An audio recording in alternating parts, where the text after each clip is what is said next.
नमस्कार दोस्तों, सफलता एकेडमी लखनऊ चैनल में आप सभी का हार्दिक स्वागत। पिछले वीडियो में आपने हमारे समास के बारे में पढ़ा था। हमने आपको बताया कि 15 क्लास में हम आपका सीटेट का एग्ज़ाम क्वालिफाई कराएंगे अगर आप हमारा वीडियो लगातार देखते रहेंगे। आज सेकंड क्लास है हमारी। वर्णमाला के बारे में आज हम बात करेंगे क्योंकि यहाँ से क्वेश्चन 1 से 2 क्वेश्चन वर्णमाला से आता है। 30 क्वेश्चन सीटीटी और टीटी में आते हैं हिंदी से। वर्णमाला में सबसे पहली चीज़ कि वर्णमाला में स्वर और व्यंजन, ये 2 चीज़ें। अब पेपर में क्वेश्चन क्या आता है, हमारा टारगेट है कि आपको एग्जाम में क्या पूछा जा रहा है। स्वर के कितने भेद हैं? 2, ह्रस्व और दीर्घ। ह्रस्व और दीर्घ 2 स्वर। अब पेपर में क्या आता है, निम्नलिखित में से कौन सा स्वर ह्रस्व स्वर है। तो आपको क्या पढ़ना है, छोटा, छोटी, छोटाऊ और ऋषि, ये 4 अक्षर जो हैं वो क्या है, ह्रस्व स्वर हैं। ठीक है, क्योंकि पेपर में खाली यही आता है निम्नलिखित में से कौन सा स्वर ह्रस्व स्वर है, नहीं है। तो आपको दिमाग में ये सेट हो जाए, छोटा, छोटी, छोटाऊ और री, ये 4 क्या है, ह्रस्व स्वर हैं। दीर्घ स्वर में क्या है, बड़ा, बड़ी, बड़ाऊ, ए ओ औ, ये 7 अक्षर क्या है, दीर्घ स्वर। तो स्वरों की संख्या कितनी हो गई, 7 और 4 मिलाकर 11। ठीक, क्लियर हो गया।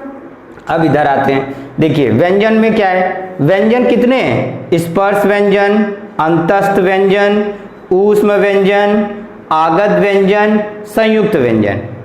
अब आपको दिमाग में क्या रखना है, क्योंकि पेपर में क्वेश्चन पूछेगा कि निम्नलिखित में से कौन स्पर्श व्यंजन है।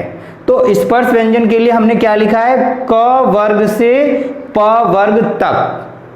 क वर्ग से प वर्ग का मतलब है, जैसे हम लोग कहते हैं स्पर्श व्यंजन का मतलब हो गया कि जहां पर जैसे गले से निकलने वाली ध्वनि है, तालू से निकलने वाली ध्वनि है, दांत से निकलने वाली, जैसे क ख ग घ अंगा, च छ ज झ इया, ट ठ ड ढ अड़ा, त थ द ध न, प फ ब भ म।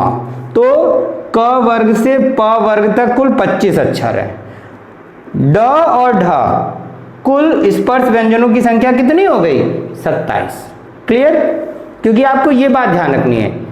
अब अंतस्थ व्यंजन कौन कौन से हैं, य र ल व। बहुत ही आप आसानी से चीजों को समझ सकते हैं, बस थोड़ा सा ध्यान देना है। अंतस्थ व्यंजन य र ल और व। ऊष्म व्यंजन कौन से हैं, ऊष्म व्यंजन जब हम अपने मुंह से ध्वनि निकालते हैं तो आप जैसे कहते हैं श श श ह, तो जो ऊष्मा निकलती है ऊष्म व्यंजन श श श और ह। आगत व्यंजन कौन से हैं, ज और फ। संयुक्त व्यंजन छ, त्र, ज्ञ और श्र। यानी कि व्यंजन कितने हैं, स्पर्श, अंतस्थ, ऊष्म, आगत और संयुक्त। अब स्पर्श आपको क्लियर हो गया, क वर्ग से लेकर प वर्ग तक, ड और ढ, कुल 27 स्पर्श व्यंजन। अंतस्थ व्यंजन य र ल व, कुल संख्या 4। ऊष्म व्यंजन श श श ह, संख्या 4। आगत ज और फ। संयुक्त व्यंजन छ, त्र, ज्ञ और श्र, कुल 4। यानी अगर हम इन सबको जोड़ दें तो कितना हो जाएगा, 41। और स्वर कितने थे, 11, और व्यंजन कितने हैं, 41। तो कुल संख्या कितनी हो गई, 52।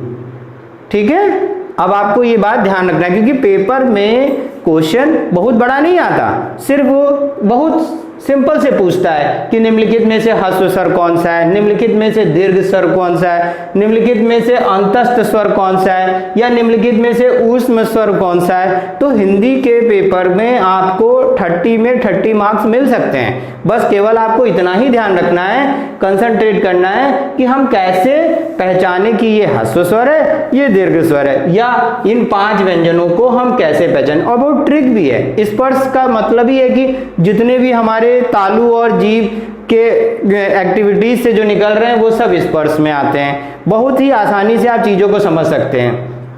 ऊष्म भी आपको क्लियर है क्योंकि जब आप ध्वनि निकाल रहे हैं तो श श श ह, तो ये जो ध्वनि निकाल रहे हैं सब क्या है, ऊष्म व्यंजन है। तो बहुत ही आसानी से, सिंपल ढंग से आप आसानी से चीजों को पढ़ सकते हैं, समझ सकते हैं, जान सकते हैं और पेपर में अच्छे से अच्छे मार्क्स ला सकते हैं। ठीक है, अब हम लोग कारक पढ़ेंगे।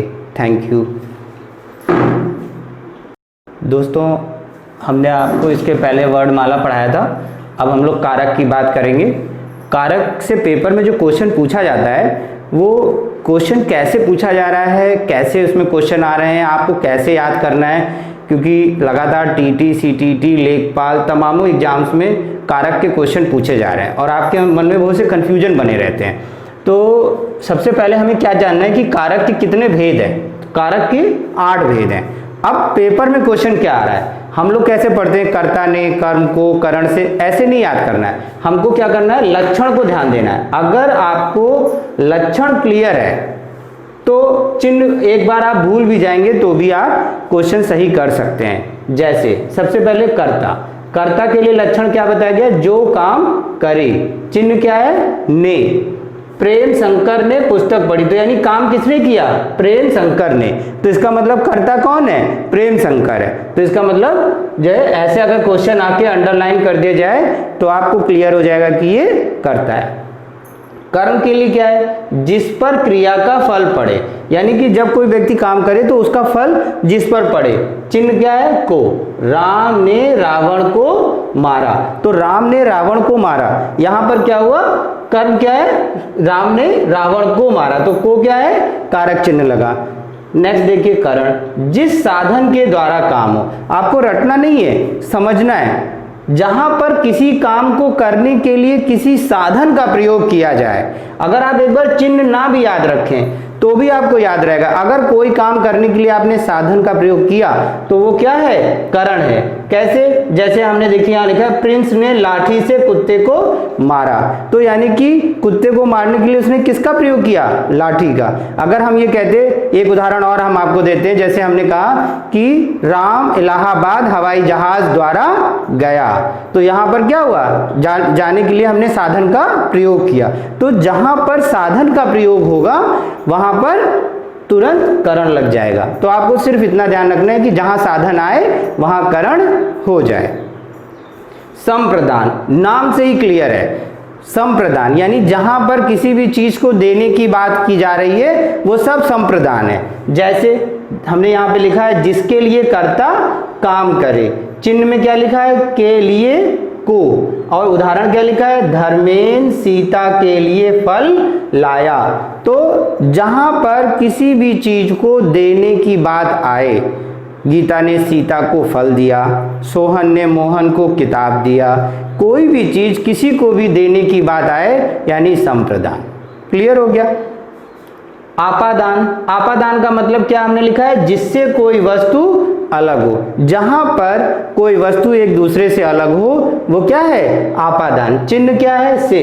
अब आपको देखिए कंफ्यूजन होगा क्योंकि आपादान में भी चिन्ह से है और करण में भी से है। तो अगर आपको लक्षण क्लियर है तो फिर आपका क्वेश्चन गलत नहीं होगा, क्योंकि करण में क्या है, साधन का प्रयोग किया जा रहा है। आपादान में क्या है, अलग होने की बात की जा रही है। जैसे आप कहते हैं, उदाहरण है, बिल्ली छत से कूद पड़ी, तो अब बिल्ली छत से कूद पड़ी तो यानी वो एक दूसरे से क्या हुई, अलग हो गई। ठीक उसी तरीके से जैसे हमने उदाहरण लिखा है, पेड़ से पत्ता गिरा, तो यानी पेड़ से पत्ता गिरा तो क्या हुआ, अलग हो गया। तो अब आपको क्लियर होगा कि आपादान में क्या है, जब दोनों चीजें एक दूसरे से अलग हो जाएं।